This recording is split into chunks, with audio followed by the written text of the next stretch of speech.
ಊಟದ ಸಮಯ ಈಗಾಗಲೇ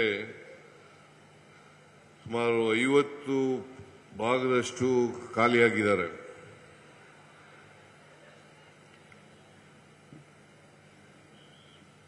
ಅವರು ಊಟಕ್ಕೆ ಹೋಗಿದ್ದಾರೆ ಅಂತ ಅನ್ಕೊಂಡಿದ್ದೀನಿ ನಾನು. ನೀವೆಲ್ಲರೂ ಕೂಡ ಊಟ ಮಾಡದೆ ಕೂತಿದ್ದೀರಿ. ಊಟಕ್ಕೆ ಹೋಗಿರೋರಿಗೆ, ಇಲ್ಲಿ ಕೂತಿರೋರಿಗೆ ಎಲ್ಲರಿಗೂ ಧನ್ಯವಾದಗಳನ್ನು ಹೇಳಲಿಕ್ಕೆ ಬಯಸ್ತಾ ಇದ್ದೇನೆ.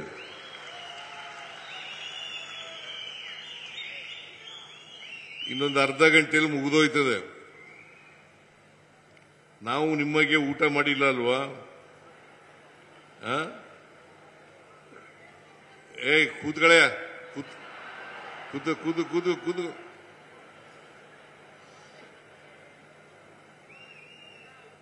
ಚಾಮರಾಜನಗರಕ್ಕೆ ಅನೇಕ ಸಾರಿ ಬಂದಿದ್ದೇನೆ. ಚಾಮರಾಜನಗರ ಹೆಡ್ ಕ್ವಾರ್ಟರ್ಸ್, ಚಾಮರಾಜನಗರ ಜಿಲ್ಲೆಗೆ ಬಹಳ ಜನ ಹೇಳ್ತಾ ಇದ್ರು, ಈ ಜಿಲ್ಲೆಗೆ ಹೋದ್ರೆ ಮಂತ್ರಿ ಸ್ಥಾನ ಹೋಗ್ಬಿಡ್ತದೆ ಅಂತೇಳಿ. ನಾನು ಈ ಜಿಲ್ಲೆಗೆ ಒಂದು 20 ಸಾರಿ ಬಂದಿರಬಹುದಲ್ವ ಪುಟ್ಟರಂಗ ಶೆಟ್ಟಿ?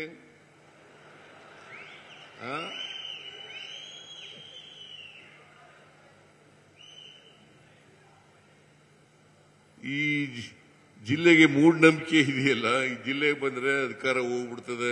ಪ್ರಶ್ನವ್ರು ಕೇಳ್ತಾ ಇದ್ರು, ಏನ್ ಸರ್ ನೀವು 20 ಸಾರಿ ಬಂದಿದ್ದೀರಿ, ಈ ಜಿಲ್ಲೆಗೆ ಬಂದು ಬಂದು ನಿಮ್ಮ ಮುಖ್ಯಮಂತ್ರಿ ಸ್ಥಾನ ಗಟ್ಟಿಯಾಗ್ಬಿಟ್ಟಿದ್ಯಾ ಅಂತ ಹೇಳಿ.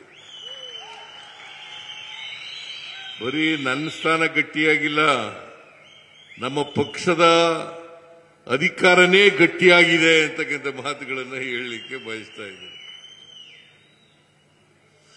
ನಮ್ಮ ಸರ್ಕಾರನೇ ಗಟ್ಟಿಯಾಗಿದೆ. ಆದ್ರಿಂದ ಯಾವಾಗ ಕರೆದರೂ ಕೂಡ ಚಾಮರಾಜನಗರಕ್ಕೆ ಬಂದೇ ಬರ್ತೀನಿ ಅಂತಕ್ಕಂಥ ಮಾತುಗಳನ್ನು ಹೇಳಲಿಕ್ಕೆ ಬಯಸ್ತೀನಿ. ಇದು 72ನೇ ಅಖಿಲ ಭಾರತ ಸಪ್ತಾಹ ಬೆಂಗಳೂರಿನಲ್ಲಿ ಉದ್ಘಾಟನೆ ಆಯಿತು. ನಾನು ಮಾನ್ಯ ರಾಜಣ್ಣವರು ರಾಜೀನಾಮೆ ಕೊಟ್ಟ ಮೇಲೆ ಸಹಕಾರ ಮಂತ್ರಿ ಆಗಿದ್ದೀನಿ. ನಾನು ಒಂದು ವೇಳೆ ರಾಜಣ್ಣ ಇದ್ದಿದ್ರೆ ನಾನು ಸಹಕಾರ ಮಂತ್ರಿ ಆಗ್ತಾ ಇರಲಿಲ್ಲ.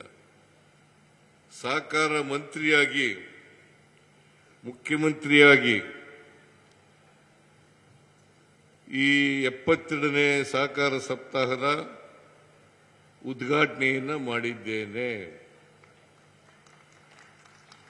ಟಿ ದೇವೇಗೌಡರು, ಮಹಾಮಂಡಲದ ಅಧ್ಯಕ್ಷರು ಮತ್ತು ಇತರ ಕೆಲವರೆಲ್ಲ ಸ್ನೇಹಿತರು ಬಂದಿದ್ರು ನನ್ನ ಕರೀಲಿಕ್ಕೆ, ನೀವೇ ಉದ್ಘಾಟನೆ ಮಾಡಬೇಕು ಅಂತ. ಆಯ್ತಪ್ಪ, ನಾನು ಬರ್ತೀನಿ ಉದ್ಘಾಟನೆಗೆ. ಸಮಾರೋಪ ಸಮಾರಂಭಕ್ಕೂ ಬರ್ತಾ ಇದ್ದೀನಿ, ಯಾಕಂದ್ರೆ ಅದು ಚಾಮರಾಜನಗರ ನಮ್ಮ ಜಿಲ್ಲೆ. ಮೊದಲು ಮೈಸೂರು ಜಿಲ್ಲೆಯಲ್ಲೇ ಇತ್ತು, ಅದರಿಂದ ಅದು ನಮ್ಮ ಜಿಲ್ಲೆನೇ. ಮೈಸೂರು ಅಂತಂದ್ರೆ ಚಾಮರಾಜನಗರ ಸೇರ್ಕೊಂಡು ಮೈಸೂರು ಜಿಲ್ಲೆ ಆಗಿದ್ದು. ಆಮೇಲೆ ಈ ಜಿಲ್ಲೆ ಆಗುವಾಗ ಮಾಜಿ ಸಚಿವರಾದಂಥ ರಾಚಯ್ಯನವರು ಬದುಕಿದ್ರು. ಅವರು ನಾನು ಈ ಹೊಸ ಜಿಲ್ಲೆ ಆದಾಗ ಉದ್ಘಾಟನೆಗೆ ಇಲ್ಲಿಗೆ ಬಂದಿದ್ದವು. ನಾವು ಅಂದು ಮುಖ್ಯಮಂತ್ರಿ ಆಗಿದ್ದಂತ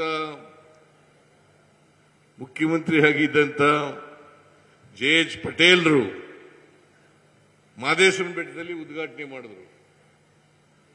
ನಾನು ರಾಚಯ್ಯನವರು ಇಲ್ಲೇ ಉದ್ಘಾಟನೆ ಮಾಡಿದ್ರು. ವಾಟಾಳ್ ನಾಗರಾಜು ಕೂಡ ಆಗ MLA ಆಗಿದ್ರು.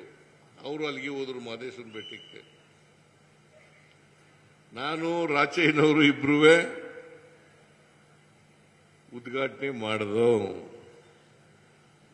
ಅಂದಿನಿಂದ ಇದು ಒಂದು ಪ್ರತ್ಯೇಕ ಜಿಲ್ಲೆಯಾಗಿ ಮಾರ್ಪಟ್ಟಿತು.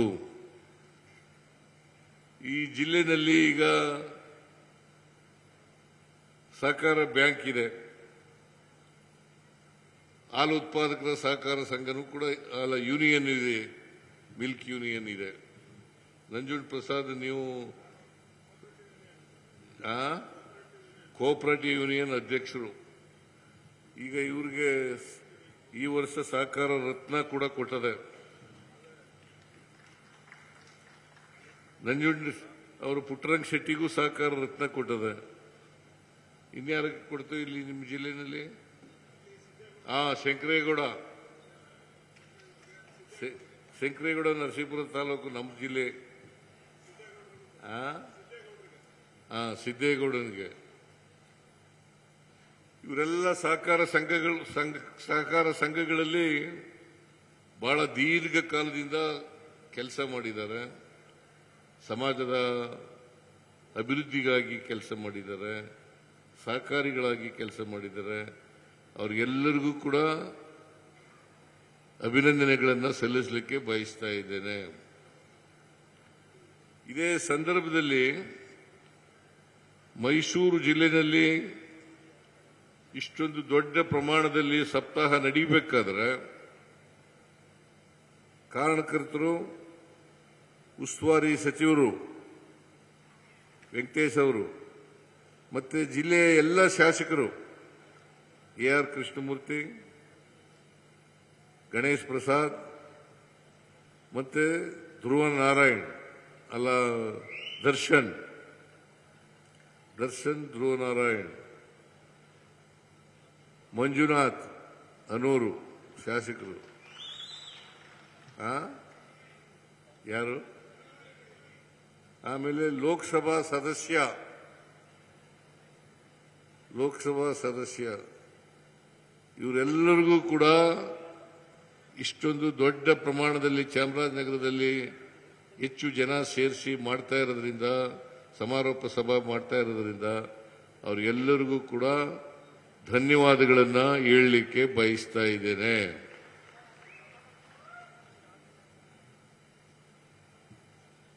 ನಾನು GT ದೇವೇಗೌಡರು ಬಂದಾಗ ಚಾಮರಾಜನಗರ ಜಿಲ್ಲೆ ನಮ್ಮ ಜಿಲ್ಲೆ, ನಾನೇ ಸಮಾರೋಪ ಸಮಾರಂಭದಲ್ಲೂ ಕೂಡ ಭಾಗವಹಿಸ್ತೇನೆ ಅಂತಕ್ಕಂಥ ಮಾತುಗಳನ್ನು ಹೇಳಿದೆ. ಇವತ್ತು ಭಾಗವಹಿಸಿದ್ದೇನೆ. ನೀವೆಲ್ಲರೂ ಕೂಡ ಬಹಳ ತಾಳ್ಮೆಯಿಂದ ಬಹಳ ಹೊತ್ತಿನಿಂದ ಕೂತಿದ್ದೀರಿ. ನಾನು ಸ್ವಲ್ಪ ತಡವಾಗಿ ಬಂದೆ. ಆ ತಡವಾಗದ್ರಿಂದ 1 ಗಂಟೆಗೆ ಪ್ರಾರಂಭ ಆಯಿತು. 1 ಗಂಟೆಯಿಂದ ಈಗ 3:45 2:45 ನಡೆದಿದೆ. ಇನ್ನೊಂದು 20 ನಿಮಿಷ ಮುಗಿದೋಯ್ತದೆ. ನಿರ್ಭೀತ, ನಿಷ್ಪಕ್ಷಪಾತ, ವಿಶ್ವಾಸಾರ್ಹ ಸುದ್ದಿಗಳಿಗೆ ಮತ್ತೊಂದು ಹೆಸರಾಗಿರುವಂತ News18 ಕನ್ನಡ ಈಗ ಆಪ್ನಲ್ಲೂ ಲಭ್ಯವಿದೆ. ದಯವಿಟ್ಟು ಇಲ್ಲಿರುವ QR ಕೋಡ್ ಅನ್ನ ಸ್ಕ್ಯಾನ್ ಮಾಡಿಕೊಂಡು ಆಪ್ ಅನ್ನ ಡೌನ್ಲೋಡ್ ಮಾಡೋದಕ್ಕೆ ಮರಿಬೇಡಿ. ನಿಮ್ಮ ಬೆಂಬಲ ಹೀಗೆ ಸದಾ ನಮ್ಮೊಂದಿಗಿರಲಿ. ಧನ್ಯವಾದ.